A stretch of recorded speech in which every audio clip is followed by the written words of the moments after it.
우리가 인생을 살아가면서 좋은 일도 생기고 힘들고 괴롭고 답답한 일도 생기고 인생을 살아가며 펼쳐진 좋은 일도 나쁜 일도 이 모든 게 업의 인연법입니다.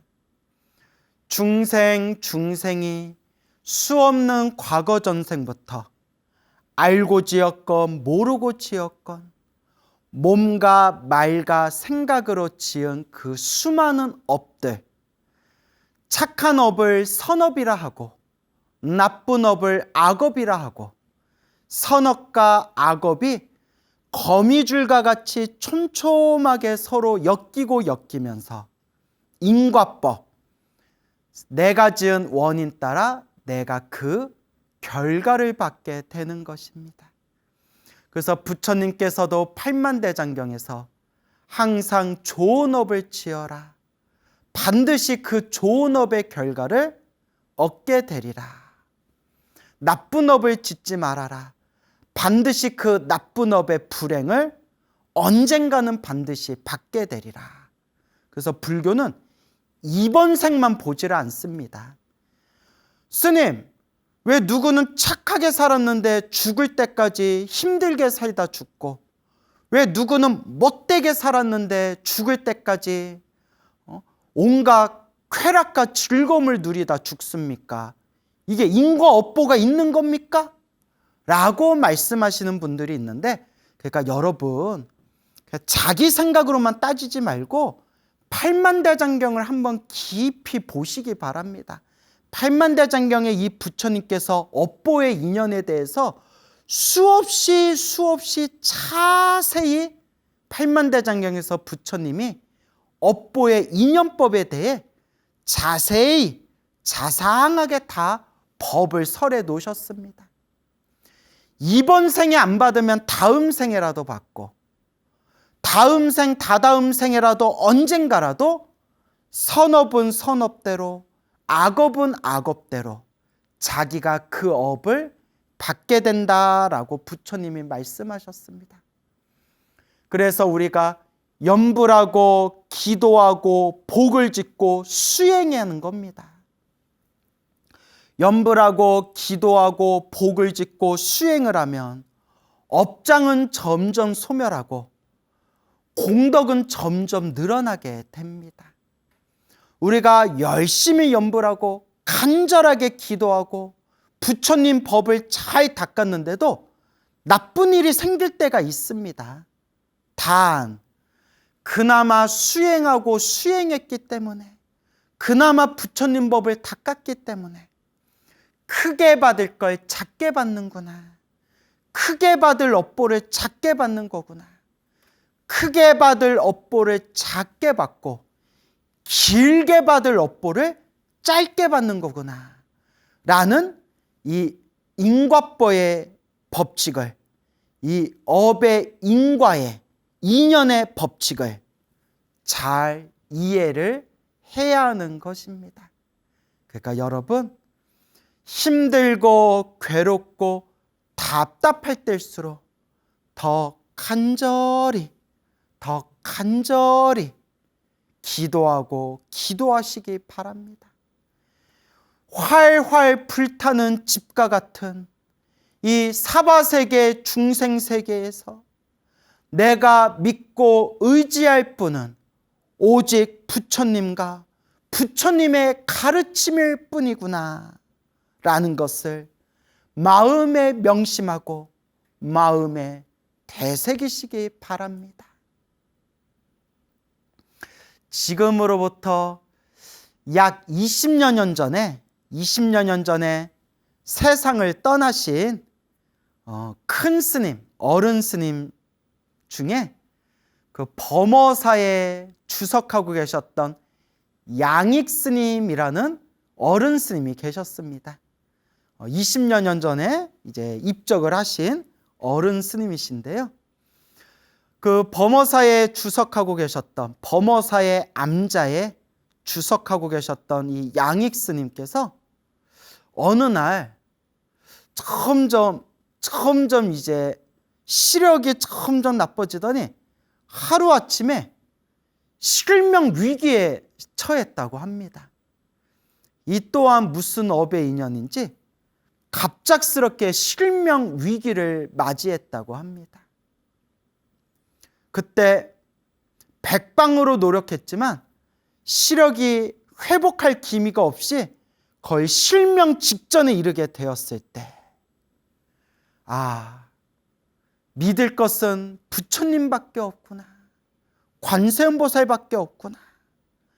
그날부터 매일매일 법당에 앉아서 간절하게 관세음보살을 염불하셨다고 합니다. 간절하게 관세음보살을 불렀다고 합니다. 근데 그때 이렇게 발언하셨다고 합니다. 부처님, 관세음보살님, 제 눈이 원래대로 회복될 수 없다면 제 목숨을 그냥 데려가 주십시오. 제 목숨을 그냥 가져가십시오. 제 시력이 좋아지지 않는다면 그냥 제 생명을 그냥 가져가십시오. 라는 그런 마음으로 간절하게 관세음보살을 불렀다고 합니다. 아니 또 무슨 눈에 실명이 위기가 와서 눈에 시력을 잃었다고 또 그렇다고 내 목숨을 가져가십시오. 배째는 것도 아니고 굳이 그렇게까지 할 바가 있겠습니까마는 그 어른 스님께서 그만큼 간절하게 하셨다는 거예요. 눈의 시력이 회복되지 않는다면 그냥 저를 죽여주십시오. 그러니까 그 마음이 얼마나 간절했겠어요. 정말 얼마나 간절했겠어요. 그러니까 그 간절한 마음의 어떤 표현이었겠죠.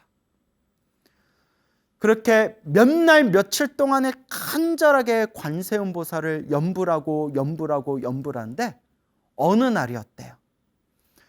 관세음보살을 염불하다가 비몽사몽에 꿈인 듯 아닌 듯 꿈 같은 꿈 아닌 꿈이, 이게 뭔 말이에요? 하여튼 비몽사몽이 싹 펼쳐지는데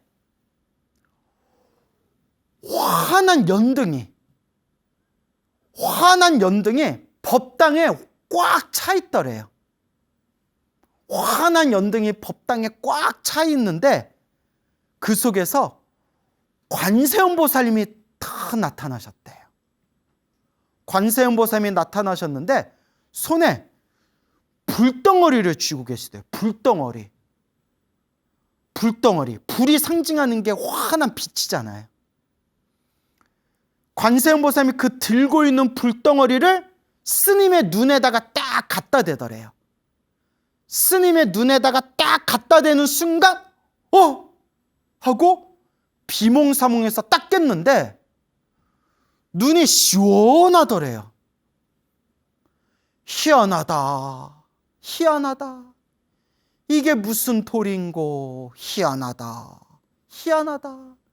이게 무슨 뜻인고 하고 그 꿈을 꾸고 난 뒤에 그 꿈을 꾸고 난 이후로부터 시력이 점점 밝아지더니 원래의 시력을 되찾으셨다라는 그런 범어사 양익 스님의 관세음보살 가피 이야기를 어느 어른 스님께서, 어느 큰 스님께서 전해주신 이야기를 제가 듣고 오늘 여러분들에게 소개드리는 바입니다. 감사합니다. 관세음보살. 여러분, 이와 같이 관세음보살을 부르건, 지장보살을 부르건, 나무 아미타불을 부르건, 약사열애부를 부르건, 불보살님의 이름을 우리가 명호라고 부르거든요. 명호. 불보살님의 이름 명호에는 신비한 에너지가 담겨 있다고 합니다. 그래서 우리가 라디오를 들으려면 주파수를 맞춰야 되잖아요. 라디오만 있고 전원만 켰다고 라디오에서 라디오 방송 소리가 들리는 게 아니라 주파수를 맞춰야 띠디디딕 하고 라디오 방송 소리를 들을 수가 있는 거잖아요. 그와 같이 이 온 우주에는 불보살님이 지금도 중생들을 구제하고 계신대요. 그러면 왜 불보살님이 우주를 다니면서 중생을 구제하고 계시는데 왜 나는 구제를 안 해주시나? 왜 우리는 구제해 주지를 않으시나? 그게 바로 주파수를 맞춰야 된다. 가만히 있다고 라디오에서 방송이 나오는 게 아니라 주파수를 맞춰야 방송, 소리가 들리듯이 내 마음의 주파수를 불보살님의 에너지 주파수와 딱 맞아떨어질 때, 그때 불보살님의 놀라운 가피의 에너지가 짠 하고 펼쳐지게 되는 겁니다. 그래서 불보살님의 이름, 명호를 부르고 부르면, 관세음보살, 관세음보살, 관세음보살을 부르면 내가 부른 만큼, 간절히 부른 만큼 관세음보살님의 에너지와 주파수가 맞아떨어지고, 내가 지장보살, 지장보살, 지장보살 부를 때 지장보살 주파수, 지장보살의 에너지와 주파수가 딱 맞아떨어지는 그 묘한 도리가 있습니다. 그래서 제가 늘 불자님들께 드리는 이야기가 있습니다. 염불을 한 번 하면 한 만큼 공덕이 생기고, 염불을 하면 한 만큼 가피가 생긴다. 단 어설프게 하면 가피도 어설프게 오고, 간절히 하면 간절히 한 만큼, 정성스럽게 한 만큼 가피도 더 크게 받게 된다. 스님, 제가 기도해도 아무런 효험이 없어요. 아무런 효과가 없어요. 라는 분들은 내가 어설프게 기도했는지, 간절히 정성스럽게 기도했는지 스스로를 한번 살펴봐라. 스스로를 비추어봐라. 나는 어떤 마음으로 부처님 앞에서 기도했는지, 하루에 얼만큼 기도를 했는지, 얼만큼 간절하고 얼만큼 정성스럽게 얼만큼 마음을 집중해서 기도했는지 스스로를 비추어 보아라 라고 우리 큰 스님들께서 말씀을 하신 겁니다. 여러분, 어설프게 기도하면 가피도 어설프게 생기고, 간절하고 정성스러울 때 가피도 더욱더 큰 에너지를 일으키게 되는 것입니다. 여러분,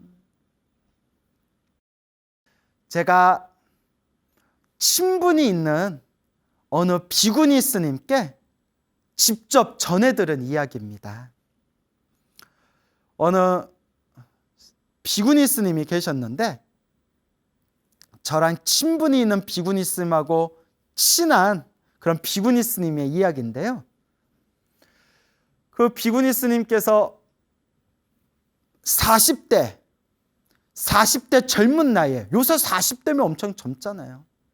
이 비구니 스님이 40대 젊은 나이에 갑자기 허리가 끊어질 듯이 아프더래요. 우리 인생 살다 보면 뭐 무릎도 아프고 목 디스크 걸릴 때도 있고 어깨 아플 때도 있고 하잖아요. 그런데 허리가 끊어질 듯이 아프더래요. 어찌나 아프든지 침도 맞고 병원도 다녔는데 효과가 없더래요. 너무 아파가지고 여러분, 허리 아파본 분들이 까무러칠 것 같다라는 표현을 쓰더라고요. 정말 아프다고. 허리에 신경이 많이 돼. 온몸의 신경이 허리를 지나가잖아요. 나중에 걷지도 못하고 서기도 힘들 정도로 허리가 아프더래요. 걷는 거는 도대체 걸을 때마다 찌릿찌릿 그냥 허리가 끊어질 듯이 아프고, 서 있기도 힘들더래요. 서 있기도. 걷기도 힘들고 서 있기도 힘들 정도 되니까 일상생활이 안 되더래요. 일상생활이 안 되죠. 화장실을 가는데 엉금엉금 기어가야 갈 정도래요. 여러분, 그러니까 여러분, 인생 힘들다, 인생 우울하다, 인생 괴롭다, 이런 말 함부로 하는 거 아니에요. 이렇게 우리 사지육신 멀쩡한 것만도 너무나 행복한 일이에요, 여러분. 우리 이렇게 몸 건강하고 그냥 내 두 다리로 이렇게 왔다 갔다 걸어 다닐 정도만 돼도 우리 정말 우리 인생에서 감사한 일이에요. 몸 아프신 분들이 항상 하시는 얘기가 건강이 최고다, 건강이 제일이다 라는 말을 건강을 잃고 나서야 이제 알았습니다, 스님. 이런 말씀을 합니다. 그러니까 우리가 이렇게 서 있고 걸어 있고 움직일 수 있다는 것만도 감사합니다. 감사합니다. 이것만이라도 감사합니다. 이만큼이라도 감사합니다. 라는 마음을 가져야 한다. 라는 것을 명심하시기 바랍니다. 그렇게 허리가 끊어지듯이 아프니까, 이게 병원에 다녀도 이게 효과가 없으니까, 그래, 머리 깎은 중이 마지막 선택할 게 뭐냐? 결국 부처님이고 기도다. 그냥 기도하다 죽어버리자라고 딱 마음을 먹었대요. 기도하다 죽어버리자. 정말 기도하다 죽을 마음으로, 얼마나 힘들었으면 이 젊은 스님이 그런 마음을 냈겠어요. 그냥 기도하다 죽어버리자. 이런 마음을 딱 일으키고, 어떻게 아는 사람들 인맥을 통해서 저 지리산 산자락, 지리산 작은 절에 들어갔대요. 어찌어찌 인맥을 통해서 지리산에 있는 작은 그런 산골 절에 탁 들어가서 걷지도 못하고 서지도 못했지만 일단 어떻게 앉아 있을 수는 있으니까 그냥 아프거나 말거나 병이 낫든가 말든가 나 그냥 기도하다 죽을런다 라는 마음으로 정말 간절하게 백일기도에 들어가셨대요. 얼마나 간절하셨겠어요. 정말 그 지푸라기라도 쥐고 싶은 마음으로 얼마나 간절하게 기도하셨겠어요. 그렇게 매일매일 백일기도에 들어가서 매일매일 기도하고 밥 먹고 잠깐 쉬었다가 또 기도하고 잠깐 잠 좀 잤다가 일어나서 또 기도하면서 그냥 기도하다 죽어버리자라는 마음으로 간절히 기도했대요. 우리가 좀 우리 기도하는 불자들이 이런 마음이 필요해요. 정말 내 뼈 마디마디, 내 피 속을 흐르고 있는 내 DNA 유전자 속에 파묻혀 있는 내 업습, 내 업의 습관까지 그냥 밑바닥에서 다 한번 엎어버리겠다라는 마음으로 그렇게 간절하게 그렇게 기도하는 그 마음이 필요해요, 여러분. 어설프게 기도하면 가피도 어설프게 오고, 간절하게 정성스럽게 기도하면 가피의 에너지도 더욱더 커진다라는 걸 명심해야 됩니다. 그렇게 백일기도를 해서 백일기도가 딱 끝나고 생생한 꿈을 꾸셨대요. 생생한 꿈을 꾸셨다 하니까 이제 여러분들 이제 하도 많이 들어가지고 대충 나았나 보구나 이렇게 이제 생각이 딱 되시죠? 너무나 생생한 꿈을 꿨는데 꿈에서 정체를 알 수 없는 어떤 사람이 딱 나타났는데 침을 놔줬다. 딱 침을 놔줬는데 침이 엄청나게 길고 엄청나게 두꺼운 침을 딱 놔주는데 침을 푹 찔렀는데 얼마나 침이 큰지 허리를 찔렀는데 배로 침이 튀어나올 정도로 침을 팍 찌르더래요. 얼마나 생생하든지. 그런데 딱 3방을 놔줬대요. 침 3방. 몇 방? 3방을 놔줬대요. 네, 어찌나 생생한지 첫 번째 침은 오른쪽 골반에다가 푹 찔러주더래요. 두 번째 침은 왼쪽 골반에다가 푹 찔러주더래요. 마지막 3번째 침을 허리 전중앙에다가 푹 하고 찌르는데 침 3방을 맞는 순간 어찌나 생생하고 아프든지 왁 하고 잠에서 딱 깼는데 허리가 진짜 침을 맞은 것처럼 허리가 얼얼하더래요. 예, 여러분 눈치채셨죠? 그날 그 꿈을 꾸고 난 후부터 걸어 다닐 수 있었대요. 와, 정말 신기하게 그 꿈을 꾸고 난 뒤부터 허리에 침을 놓은 침 3방을 놓고 나서 그때부터 이제 서가지고 조금씩 걷기 시작했고 그날 이후로부터 놀라울 정도로 빠른 속도로 점점 건강이 회복되더니 지금은 몇 년이 지난 지금은 그 꿈을 꾸고 나서 몇 년이 지난 지금은 등산할 때 산을 날아다닐 정도로 건강을 완전히 되찾았다고 합니다. 부처님 감사합니다. 관세음보살님 감사합니다. 지장보살님 감사합니다. 모든 불보살님 감사합니다. 부처님 보살님. 여러분 힘들고 괴롭고 답답할 때가 간절하게 기도할 때입니다. 침 얘기를 했더니 예전에 또 어떤 어른 스님께서 또 전해주신 이야기가 생각이 납니다.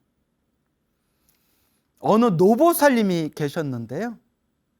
이 노보살님이 근육이 뭉치는 병이 있었다고 합니다. 근육이 뭉치는 병 때문에 몇 년 동안 오랫동안 좀 고생을 하셨대요. 그래서 막 병원에 다니고 약도 먹고 해도 그때뿐이지 몸에 근육이 뭉치는 뭐 병이 있나 봐요. 그러니까 막 사지육신이 맨날 아프고 막 뼈마디가 아프고 막 온몸이 욱신욱신 아파오는 거예요. 아이고 얼마나 아프겠어요. 그러니까 여러분 몸이 아프면 묻지도 말고 따지지도 말고 병원부터 다니세요. 알겠죠?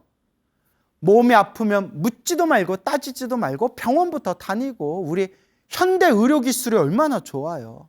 그런데 병원에 다녀도 효과를 볼 수 없을 때 내가 이게 과거 전생부터 지었던 무거운 업보의 병이구나 라고 생각하고 병원에서 치료를 잘 받되 간절하게 부처님께 기도를 하면서 업장소멸을 해야 됩니다. 업장소멸을 해야 됩니다. 그래서 이 노보살님이 근육이 뭉치는 병 때문에 오랫동안 몇 년 동안 고생하면서 기도를 그래도 매일매일 꾸준히 기도하셨대요. 매일매일 꾸준히 기도했답니다. 그러니까 큰 스님들이 이런 말씀을 많이 하셨어요. 3000배 하는 게 참 훌륭하다. 3000배 하는 공덕이 참 크다. 그런데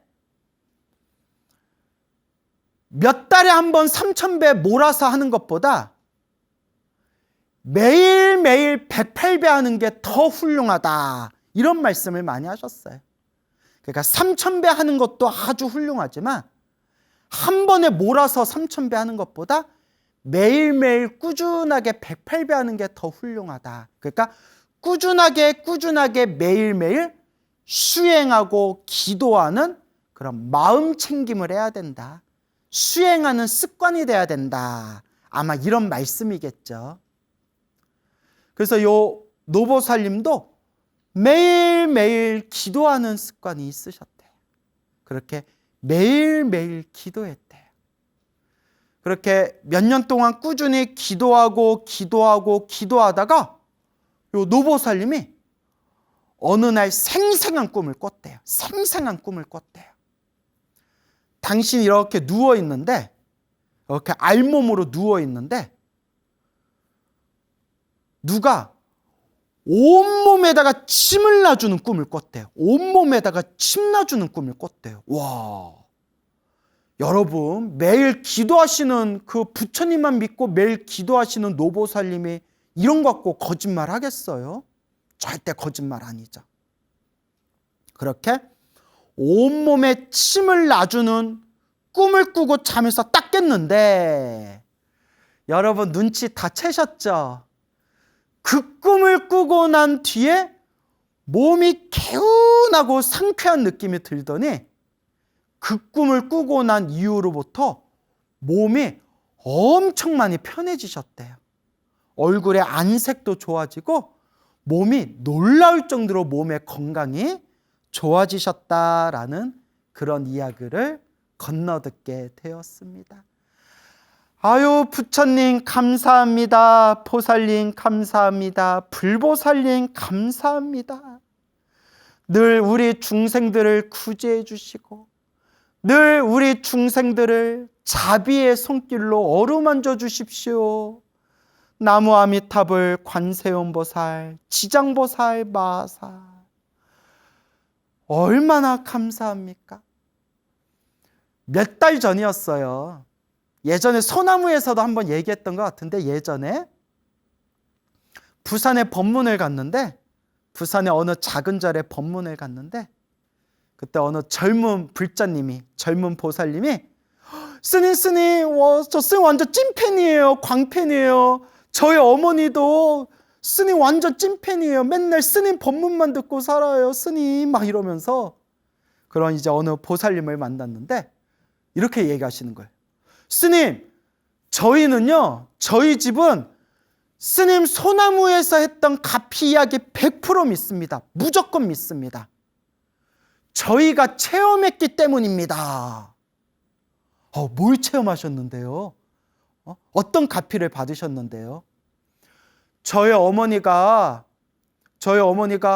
어깨하고 팔꿈치, 팔을 아예 막 쓰지를 못할 정도로 너무나 팔 통증 때문에 고생을 하셨는데, 유명한 병원에 가서 주사도 맞고 약도 먹었지만 그때뿐이고 한동안 요 팔 때문에 엄청 고생을 많이 하셨습니다. 근데 저희 어머니가 항상 매일매일 금강경을 독송했는데, 늘 금강경을 읽고 외우셨는데, 어느 날 금강경을 읽고 잠에 드셨는데 누가 어머니 아픈 어깨와 팔에다가 침을 딱 놔주는 꿈을 꾸고 난 뒤에 그렇게 애를 먹었던 어깨와 팔 통증이 싹 사라졌습니다. 스님, 어떻게 안 믿을 수 있겠습니까? 라는 말씀을 저한테 직접 들려주셨습니다. 여러분, 이런 얘기를 들었는데 어떻게 기도를 안 할 수가 있겠습니까? 이런 얘기를 들었는데 어떻게 수행을 안 할 수가 있겠습니까? 이런 이야기를 들었는데 어떻게 부처님의 가피를 안 믿을 수가 있겠습니까? 이런 이야기를 들었는데 어떻게 불교TV BTN을 안 볼 수가 있겠습니까? 여러분, 부처님의 가피는 분명히 존재합니다. 불보살님의 가피는 분명히 현재 진행형입니다. 여러분, 간절히 염불하십시오. 정성껏 기도하십시오. 복을 짓고 선업을 짓고 공덕을 닦으십시오. 제가 소나무를 보시는 수많은 불자님들께 받는 질문 중에 하나가, 스님, 저도 열심히 기도한다고 하는데 그래도 왜 이렇게 자꾸 안 좋은 일이 생길까요? 힘들고 괴롭고 답답한 일이 생길까요? 라는 질문을 받습니다. 맞습니다. 맞고요. 제가 늘 여러분들께 말씀드리지만 기도를 열심히 해도 부처님 법을 잘 닦아도 분명히 나쁜 일이 생길 때가 있습니다. 근데 여러분들이 이미 답을 다 아시죠? 아, 크게 받을 걸 작게 받는 거구나. 내가 과거 전생부터 알고 지었건 모르고 지었건 그 무거운 업보들이 있는데 그나마 염불하고 염불하고 기도하고 기도하고 수행하고 부처님 법을 닦아서 크게 받을 업보를 작게 받는 거구나. 길게 받을 업보를 짧게 받는 거구나. 다음 생, 다다음 생까지 받아야 할 업보를 이번 생에 끝내고 있는 거구나. 여러분, 믿음을 가지기 바랍니다. 믿음을 가지시기 바랍니다. 부처님 가피는 분명히 있습니다. 단, 열심히 닦아도 나쁜 일이 생기는 것은 크게 받을 걸 작게 받는 거고 길게 받을 걸 짧게 받고 있구나. 오직 해답은 수행밖에 없구나. 부처님 법 이번 생 잘 닦겠습니다 라는 마음으로 꾸준히 닦아 나아가시기 바랍니다. 여러분, 우리 중생이 인생을 살아가면서 좋은 일이 생길 때도 있고 나쁜 일이 생길 때도 있습니다. 우리 중생은 행복하기를 바라고 불행에서 벗어나기를 바랍니다. 하지만 우리 중생이 살아가는 인생의 모습은 항상 행복할 수만은 없고 항상 모든 불행을 만나지 않고 불행에서 완전히 벗어나기가 사실상 불가능에 가깝습니다. 좋은 일이 생길 때도 있고 나쁜 일이 생길 때도 있고 나쁜 일이 생길 때도 있고 좋은 일이 생길 때도 있습니다. 그럼 왜 행복과 불행이 일어나는가? 왜 좋은 일이 생기고 왜 나쁜 일이 생길까? 우리 부처님께서 팔만대장경에서 분명히 말씀하시기를 이 모든 게 업의 인연법이다 라고 말씀하셨습니다. 좋은 일도 나쁜 일도 다 내가 지은 업의 인연이구나. 모든 것이 내가 지은 업의 인연대로 행복과 불행이 일어나고 좋은 일과 나쁜 일들이 펼쳐지는 것이구나 라고 부처님께서 말씀하셨습니다. 그래서 우리 부처님께서 항상 복을 지어라. 세상에서 가장 강력한 힘이 바로 복의 힘이다 라고 말씀하셨고 부처님께서 선업을 지어라. 자기가 지은 업대로 자기에게 돌아온다. 선업을 지어라 라고 말씀하셨고 공덕을 닦아라. 자신이 지은 공덕의 힘으로 결국 깨달음을 얻게 된다 라고 부처님께서 분명히 말씀하셨습니다. 그래서 여러분, 행복해지고 싶다면 행복해질 수 있을 만한 복과 선업과 공덕을 자꾸 닦아야 합니다. 힘들고 괴롭고 답답한 일이 생길 때일수록 내가 지은 업의 인연이구나. 내가 전생에 지은 나의 빚이구나. 내가 닦아야 할 내 삶의 숙제이구나 라는 것을 마음에 되새기면서 힘들고 괴롭고 답답할 때일수록 더 간절히 염불하고 기도하고 복과 선업과 공덕을 닦아야 합니다. 여러분, 몇 달 전에 너무나 놀라운 이야기를 직접 들었습니다. 너무나 놀라운 이야기를 들었습니다, 여러분. 제가 한 달에 한 번 매월 넷째 주 토요일 날 저 8만 대장경이 있는 합천 해인사에서 그렇게 법회를 봉행합니다. 가족법회라는 이름으로 한 달에 한 번 해인사에서 그렇게 짧은 시간이나마 법회를 봉행하는데, 해인사 법회에 오셨던 어느 불자님께 놀라울 정도로 깜짝 놀랄 만한 그런 부처님의 가피 이야기를 제가 직접 들었습니다. 지금 대구에 살고 계시는 50대 중반, 50 중반의 어느 여성 불자님이십니다. 그래서 이아무개라는 불자님인데, 이분께서 스님, 제 실명을 방송에서 제 실명을 말씀하셔도 됩니다 라고 했는데, 그래도 개인 프라이버시가 있으니까 제가 실명은 그렇게 이야기하지는 않겠습니다. 그분의 아무개라는 대구에 살고 계시는 50 중반의 여성 불자님께서 합천 해인사에 법회에 오셔가지고 저한테 직접 들려주신 깜짝 놀랄 만한 부처님의 가피 이야기입니다.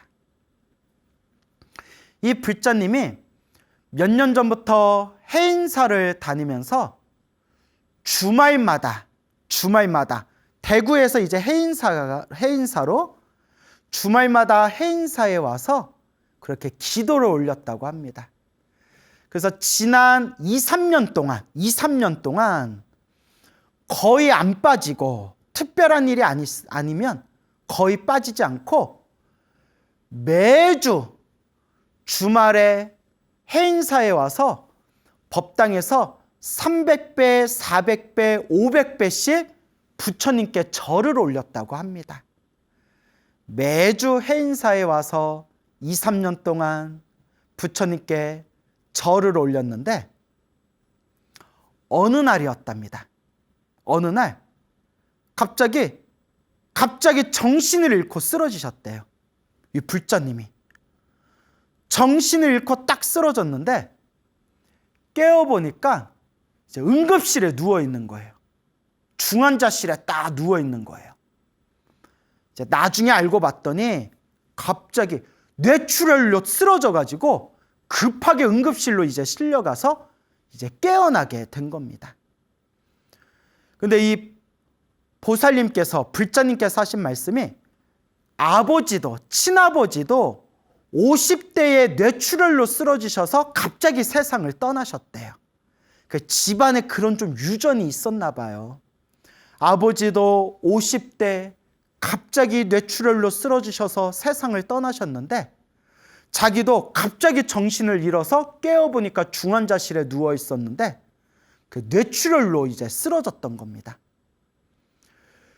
그렇게 병원에서 치료를 받으면서 정말 깜짝 놀라울 정도로 치료가, 호전 속도가 아주 빨라가지고 건강을 빨리 되찾았대요. 큰 부작용 없이 그렇게 건강을 되찾았는데, 나중에 담당 의사가 하는 얘기가 나중에 이렇게 얘기했대요. 아무개 환자님, 실은 엄청 걱정했습니다. 아니 왜요? 상태가 너무 심각하게 안 좋았기 때문에 이거 뭐 깨어날 수 있으려나, 깨어나도 이거 치료가 잘 되려나, 이거 치료해도 이거 몸에 이게 후유증 없이 이거 건강을 완전히 되찾을 수 있으려나 걱정이 될 정도로 상태가 굉장히 안 좋았는데, 지금 이렇게 큰 후유증 없이, 큰 부작용 없이 이렇게 빠른 속도로 건강을 되찾은 거는 이건 기적에 가깝습니다. 이건 기적에 가깝습니다 하고 의사가 나중에 깜짝 놀라면서, 사실은 너무 상태가 나빠서 걱정을 많이 했는데 정말 기적에 가까울 정도로 회복 속도가 빨랐다라고 그 의사가 얘기를 하더랍니다. 그리고 이제 치료를 하는 과정에서 정밀 검사를 받다 보니까 깜짝 놀랄만한 뇌 질환을 발견하게 됐다고 합니다. 정밀 검사를 했는데 몸이 많이 회복이 됐지만 뇌혈관에 시한폭탄을 달고 있었더래요. 그래서 여러분, 저도 처음 들어봐요. 요 불자님한테 처음 들어보는데 뇌혈관 희귀 질환 중에 경막의 동정맥류라는 희귀 질환이 있답니다. 뇌혈관 희귀 질환. 뇌혈관이 이제 꽈리가 막 꼬여가지고 언제 터질 줄 모르는, 그게 터져버리면 목숨을 잃게 되는, 정말 머릿속에 시한폭탄을 달고 사는 그런 뇌혈관 희귀병이 있다고 합니다. 그런데 이 보살님이 뇌출혈로 쓰러져가지고 뭐 놀라울 정도로 회복 속도가 빨랐고 치료를 잘 받긴 했지만 치료 과정에서 정밀 검사를 하다 보니까 경막의 동정맥류라는 희귀 질환을 발견하게 되었답니다. 그 저도 나중에 인터넷으로 찾아봤어요. 이런 게 있구나. 희귀 질환인데 의외로 우리나라에도 이 질환을 갖고 계신 분들이 인터넷 보니까 여러 명 있더라고요. 그러니까 이걸 치료를 받아야 된대요. 빨리 수술을 해야 된대요. 그래서 지금이라도 이거 발견해서 다행이다. 이거 빨리 치료를 해야 된다. 그래서 이제 며칠 후에 그 경막이 동정맥류 뇌혈관 질환을 이제 치료하는 이제 수술 날짜를 딱 정해놨다고 합니다. 수술 날짜를 딱 정해놨는데 그 수술 날짜를 기다리면서 이렇게 기도를 많이 하셨대요. 이렇게 기도하면서 고요히 마음을 가라앉히면서 수술 날짜를 기다렸는데 이제 그게 아주 정밀한 수술이어가지고 머리끝에서 발끝까지 수술받을 수 있을 만한 상황인지 온몸에 뭐 혈관이나 맥박이나 이런 거에 다 검사를 한대요. 아주 이게 섬세한 수술이기 때문에 이게 이 수술을 감당할 수 있는지 머리끝에서 손끝에서 발끝까지 싹 이렇게 검사를 다 하고 검사를 하고 수술 받을 만한 신체적인 조건이 딱 되었을 때 이제 수술 날짜를 딱 잡는데요. 그렇게 이제 수술 날짜를 코앞에 두고 있었을 때 해인사에서 기도할 때 친하게 지냈던 해인사의 법당 보살님께 전화가 왔대요.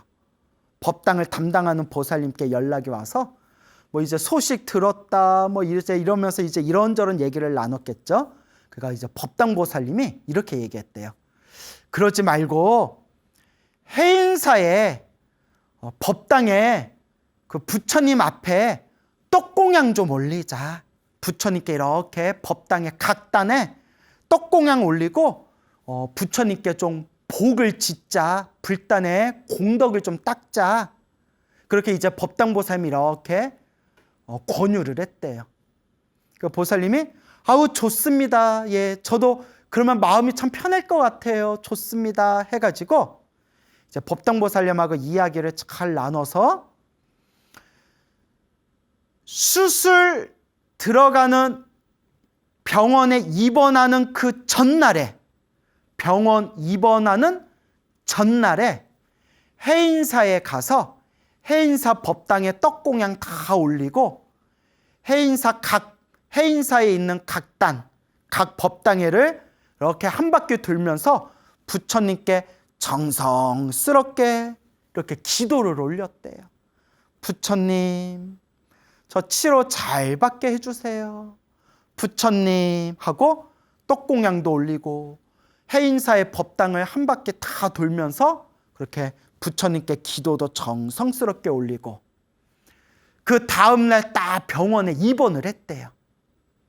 병원에 입원을 하고 이제 몸의 검사 또 한번 싹 하고 그리고 이제 수술 날짜가 딱 돼가지고 수술대 위에 딱 올라갔대요. 그래서 그 보살님이 뭐 내가 안 믿을 리는 없지만 행여라도 내가 못 믿을까 봐 병원에 진단서 있죠. 병원에 진단서도 딱 보여주더라고요. 병원에 경막이 동정맥류 진단받은 그 진단서도 딱 스마트폰으로 딱 찍어가지고 선생님 저 여기 어디 병원에서 요거 뇌혈관 질환 있다고 이렇게 진단받은 거예요. 이거 보세요 하고 다 보여주고 또 이제 수술대 딱 올라갔는데 수술대 올라가면 이제 이거 수술을 받을 때 턱에 쇠막대기 같은 걸로 턱하고 목을 딱 고정을 한대요. 고정하고 또 둥근 쇠막대로 머리를 딱 고정한대요. 머리를 딱 고정하고 무슨 나사 같은 걸로 머리뼈도 이렇게 구멍을 뚫어 놓는데요. 어우 무섭다.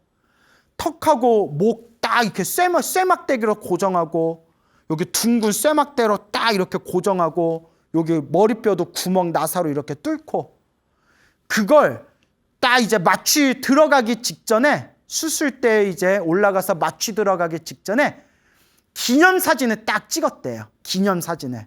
그래도 이제 이게 수술이 잘 되면 이것도 인생의 추억이다. 뭐 그런 마음이었겠죠.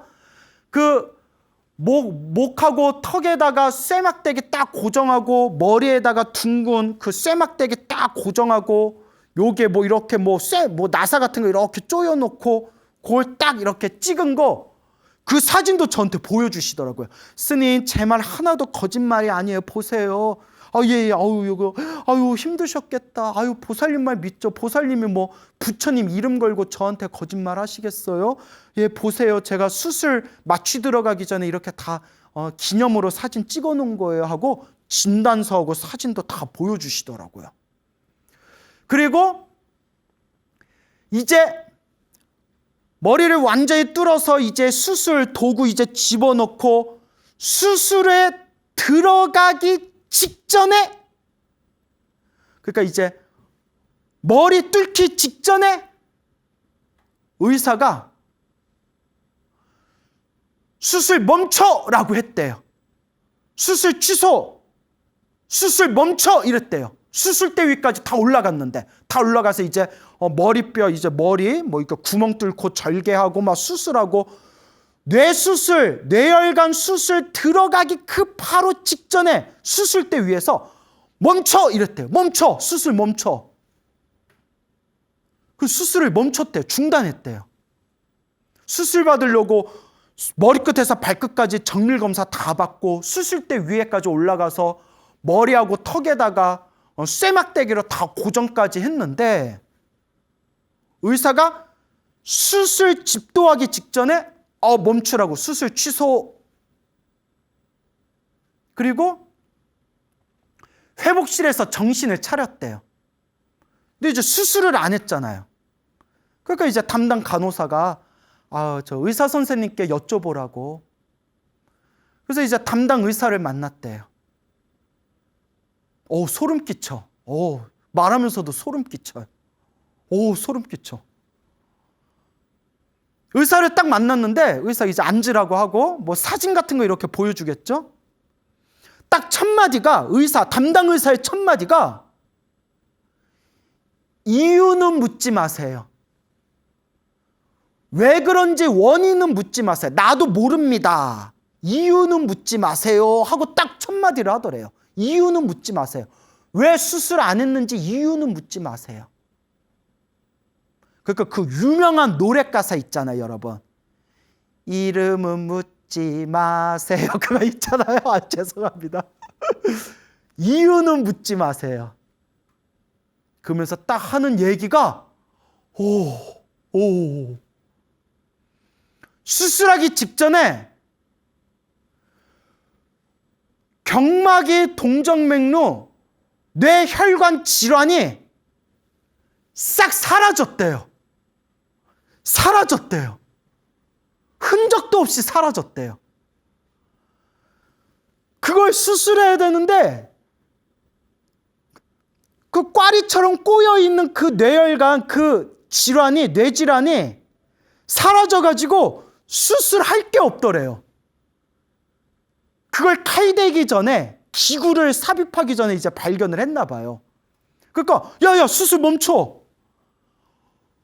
경막이 동정맥류를 판정받았던, 그리고 수술 받기 전까지 수술할 수 있는 신체적 조건으로서 아무 문제 없는지 머리끝에서 발끝까지 다 정밀검사 받고 수술대 위에까지 딱 올라갔는데 수술 직전에 수술이 취소된 거예요. 이유는 묻지 마세요. 원인은 묻지 마세요. 저도 모릅니다. 뇌혈관 질환이, 수술해야 할 그 질환이 사라졌습니다. 그래서 의사가 이렇게 얘기하더랍니다. 그냥 기적입니다. 그냥 기적이니까 제2의 인생을 살아간다 생각하고 앞으로 행복하게 잘 사세요. 축하드립니다 라고 의사가 얘기하더래요. 와, 이걸 뇌혈관에 그 뇌 질환이 사라졌습니다 라고 말한 의사도 깜짝 놀라고, 그걸 듣고 있는 보살님도 깜짝 놀라고, 하늘도 깜짝 놀라고, 땅도 깜짝 놀라고, 그 병원 앞마당에 지나가던 깨구락지도 깜짝 놀라고, 해인사 가족법회 마치고 법당에서 이 이야기를 직접 들은 저도 온몸에 소름이 쫙 끼치면서, 보살님, 내가 보살님 말을 의심하는 게 아니라, 제가 그 불자님께 보살님, 내가 보살님 말을 뭐 의심하는 게 아니라, 그게 진짜입니까? 그게 가능합니까? 하니까 보살님도 그 스님, 제가 이거 진단서 보여드리고 이거 수술하기 전에 제가 이거 수술대에 올라갈 때 이거 사진 보여드린 거잖아요. 조금도 거짓이 아닙니다. 이거 진짜입니다.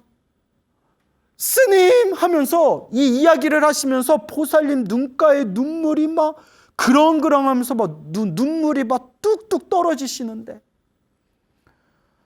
해인사 법당 하늘 위에 새들도 눈물을 뚝뚝 흘리고, 해인사 법당 밑에 땅들도 눈물을 뚝뚝 흘리고, 우리 해인사 가야산의 깨구락지들도 와우 눈물을 뚝뚝 흘리고, 보살님도 눈물을 뚝뚝 흘리면서 스님, 부처님 감사합니다. 스님, 부처님께 너무 감사드립니다. 평생 부처님 은혜 갚는 마음으로 기도하면서 불자로 살아가겠습니다 하시는데, 제가 온몸에 소름이 돋아가지고,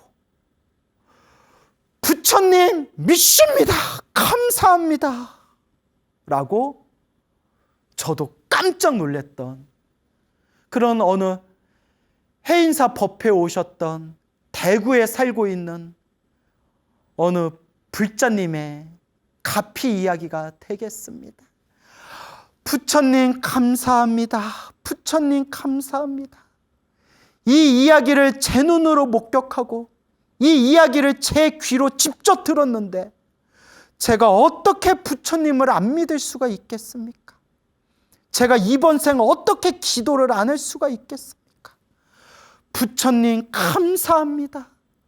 모든 중생들, 우리 불자님들 괴로움에서 구제해 주시고 우리 중생들과 불자님들에게 항상 가피를 주소서. 부처님 감사합니다. 이 이야기를 제가 해인사에서 그 불자님께 직접 들었다는 거 아닙니까?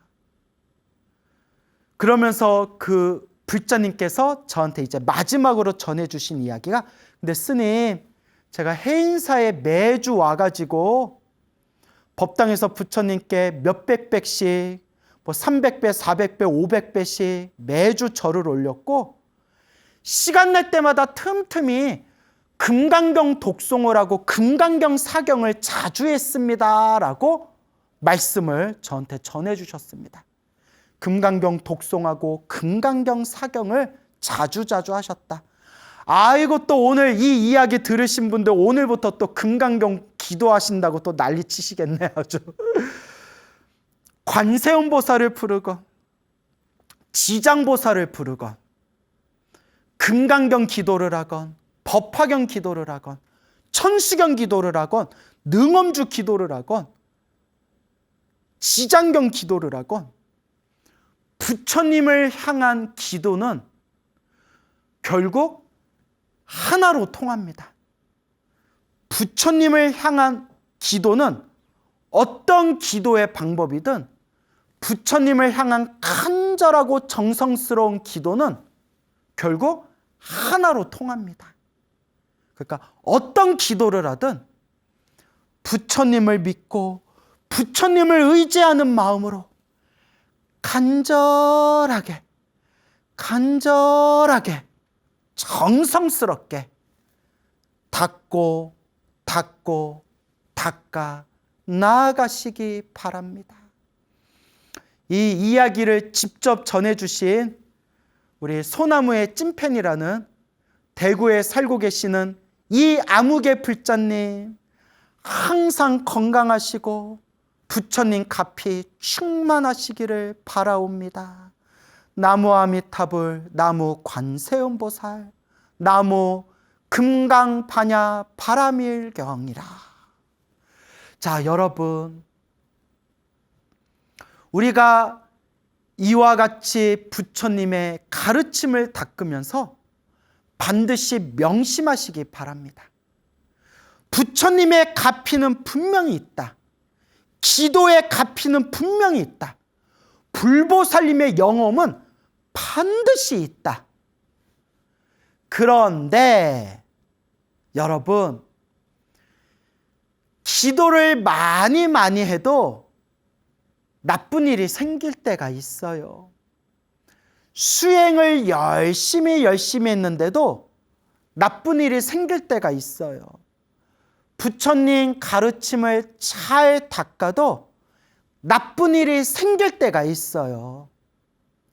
그래서 여러분, 부처님의 가르침을 올바르게 이해하지 못하고, 부처님의 가르침을 올바르게 이해하지 못하고 그냥 이렇게 내가 열심히 절에 다니고 이렇게 열심히 기도했는데 부처님이 알아서 나 도와주겠지라는 맹목적인 믿음만 가지고 있으면, 지혜가 없이 맹목적인 믿음만 있으면 처음에는 절에 열심히 다니고 처음에는 기도를 열심히 한다 하더라도 인생 살다가 힘들고 괴롭고 답답한 일을 만났을 때, 내가 이렇게 절에 열심히 다녔는데 왜 나한테 이런 일이 생기지? 내가 이렇게 열심히 기도했는데 왜 나한테 이런 일이 생기지? 내가 부처님 믿고 의지하고 부처님께 공양도 많이 올렸는데 왜 나한테 이런 일이 생기지? 아이고 다 뻥이다. 아이고 영험 없다. 부처님 백날 믿어봤자 아무 소용없다 하고 불심이 딱 꺾여버리고 그렇게 부처님을 믿던 마음이 무너져 내리는 그런 분들이 많습니다. 그거는 지혜가 없는 맹목적인 어리석은 믿음이기 때문이에요. 팔만대장경에서 분명히 부처님이 말씀하셨고 2600년 불교 역사에 출연했던 큰 스님, 선지식들께서 항상 말씀하셨지만 모든 것이 인과법인지라, 내가 지은 원인 따라 내가 그 결과를 받는 것이니 내가 지은 업은 피할 수가 없다. 그래서 부처님을 믿고 의지하고 수행을 많이 하고 기도하고 염불하고 심지어 마음의 깨달음을 얻어도, 깨달음을 얻은 도인조차도 자기가 지은 빚은 자기가 갚아야 된다. 단 크게 받을 것을 작게 받는 것이다 라고 팔만대장경에도 분명히 나오고 큰 스님들도 분명히 말씀하셨어요. 그래서 여러분, 서가모니 부처님께서 석가족이 멸망할 때 세 번씩이나 석가족이 멸망하는 것을 막고 구하려 하셨지만 결국은 석가족이 멸망하는 것을 끝까지 막지는 못하셨습니다. 그리고 부처님은 이와 같이 말씀하셨죠. 석가족이 받아야 할 숙세의 업보이기 때문에 자기들의 업은 자기들이 받을 수밖에 없다. 그러나 이번 생 받아야 할 업은 받았지만 석가족이 멸망을 당하고 나서 그때 죽었던 석가족의 모든 사람들이 살아생전 선업을 많이 닦은 공덕으로 목숨이 끊기자마자 하늘세계 신들로 태어났다라는 얘기가 팔만대장경에 나와요. 이번 생에 석가족이 멸망한 것은 너무나 안타까운 일이고 그 부처님이 신통력으로 좀 막아주시지 거참 너무 깐깐하시네 막 이렇게 서운한 마음이 들 수도 있지만 부처님이 팔만대장경에 분명히 말씀하신 거예요. 자기가 지은 업은 자기가 받을 수밖에 없구나. 이게 인과법, 인연법, 우주의 법칙이라는 거예요.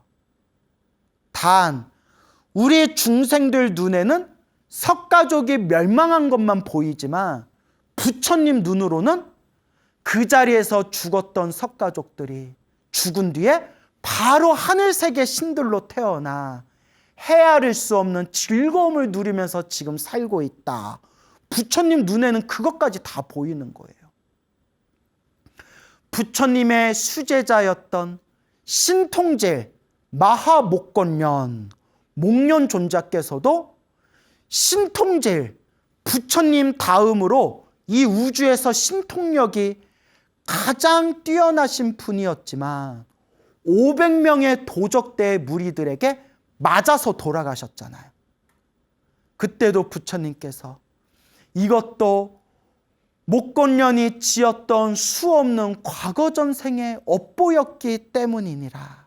하지만 목건련은 이번 생 갚아야 할 업보를 모두 다 받았고 이번 생 아라한이 되었 거룩한 성자이기 때문에 목숨이 다한 뒤에 저 무여열반 남김없는 저 완전한 행복의 세계 무여열반에 들어갔느니라 라고 부처님께서 증명을 하시는 겁니다. 팔만대장경에 이런 얘기가 수없이 많이 나와요. 달마대사 아시죠? 달마대사의 수제자가 바로 해가대사예요. 해가대사. 이 해가대사가 말년에 세상을 떠돌면서 수많은 사람들에게 보살행을 펼치시다가 사람들의 모함을 받고 목이 잘려서 세상을 떠나셔요. 우와, 달마대사의 후계자 해가대사가 깨달음을 얻으신 거룩한 성자거든요. 근데 목이 잘려서 세상을 떠나셔요. 알고 계셨나요? 모르고 계셨죠? 이게 우리 불교 역사에 나와요. 근데 해가대사는 당연히 마음이 흔들렸겠어요? 안 흔들렸겠어요? 마음이 고요하게 그 자신의 목을 자르는 칼날을 바라보면서 스님, 큰 스님, 스님이 왜 이런 일을 겪으셔야 됩니까? 했을 때 해가대사가 환한 미소를 지으면서 내 묵은 빚을 갚는 것이다. 야, 깨달은 사람이니까 내 업보구나. 내 묵은 빚을 받는 거구나. 그걸 꿰뚫어 볼 수가 있는 거예요. 내 묵은 빚을 갚는 것이니 하나도 슬퍼할 필요가 없다.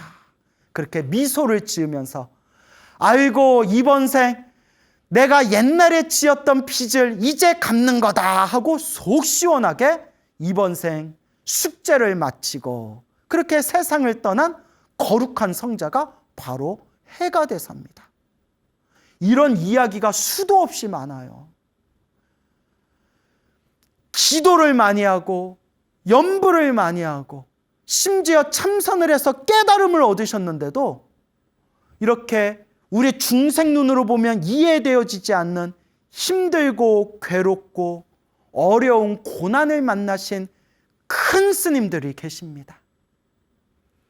그분들이 늘 하시던 말씀이 아니다, 아니다. 크게 받을 업보를 작게 받는 것이다. 내가 갚아야 할 묵은 빚을 지금 작게 갚는 것이다.